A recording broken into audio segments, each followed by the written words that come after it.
શિયાળાની કડકડતી ઠંડીમાં દરરોજની જેમ અત્યારે પણ સવારે 5 વાગે ઉઠ્યો.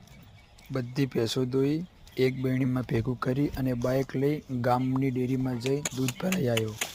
પછી દરરોજની જેમ વાડામાંથી ભૂરી ભેંસ ને બહાર લાવી અને બાંધી અને પછી વેવણને લઈ આવ્યો અને પછી એને પણ બહાર બાંધી. બધી ભેંસોને બહાર બાંધી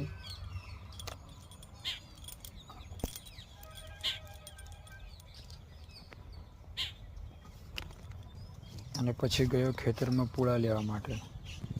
ત્યાં કાલેર પર ચડ્યો. પૂળા ઉતારતા કાંટો વાગ્યો, છતાં પણ બધા પૂળા બહાર કાઢ્યા.